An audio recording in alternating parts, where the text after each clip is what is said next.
ጠምዷቸው ሰዎች እንዳሉ እናውቃለን። ወደኛ ቤትም ስንመጣ ችግር ነው። ቤተ ክርስቲያን ለዓመታት አገለገልክ፣ ምንም ጠብ ያለ ነገር የለም። እኛ ጋር ብትመጣ እኮ ኑሮህን ታሸንፍ ነበረ ሲሉት ልቡ ይሸፍታል። ቤተ ክርስቲያን ካባ ያልተሸለመ መኪና ትሸለማለህ ሲባል ወጥቶ ይሄዳል። በመብል በመጠጥ ማጥመድ እና ተንኮሉ ገብቷቸዋል። የንጉሡ ግብዣ አላስደሰታቸውም። የንጉሡ መብል መጠጥ አልማረካቸውም። እነዚህን ወጣቶች አስተናጋጁን ጠሩትና እንዲህ አሉት፣ ጮማው ይቅርብን፣ ያማረው የቃመው ነገር ይቅርብን፣ ጥራጥሬ ስጠን አሉት። ለመሬክሙ ንጉሥ ዱግዱጋኒክሙ፣ ንጉሡ ከሳችሁ ካያችሁ ለምን አከሳቸው?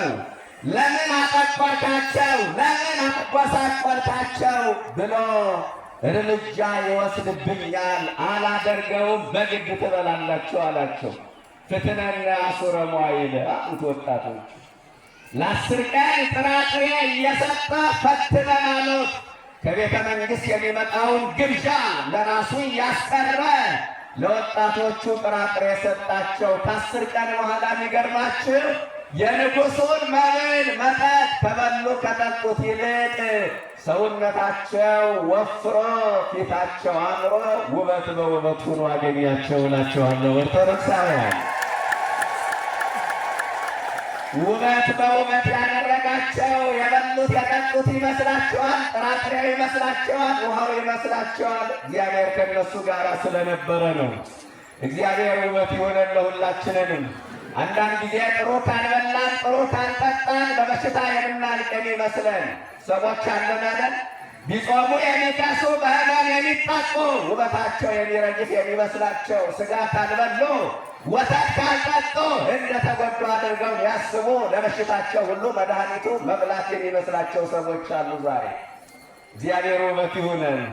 ውበው እንዲህ እኛንስ እንዲያው ውበት በውበት ያደረገን የምንበላው ምግብ ይመስላችኋል? አይደለም። አውሮፓውያን ቢያዩን ይስቁብናል። እነሱ ጣሳው ላይ ተው ነው የሚመገቡ። ዛሬ ፕሮቲን ነገ ቫይታሚን እያሉ ነው የሚመገቡ። የሚገርማቸው ግን ትልቁና ረጅሙ ሰልፍ ግን አውሮፓ መድኃኒት ቤት ነው። እኛ ሀገር ላይ ትልቁ ሰልፍ ምንድን ነው? ዳቦ ቤት። ኧረ ያደርግልን መድኃኒት። በዚህ የሚያማርር ሰው እኮ ይሆናል። ጤነኞች ስለሆነ ነው ሰልፍ ይዘን ምን በላው ምን ጠጣው። የነርሲንግ አገልግሎት የሚሰጡ እህቶቻችን ወንድሞቻችን ይነግሩናል። ከምግብ በፊት ሊወሰድ መድኃኒት አለ። ከምግብ በኋላ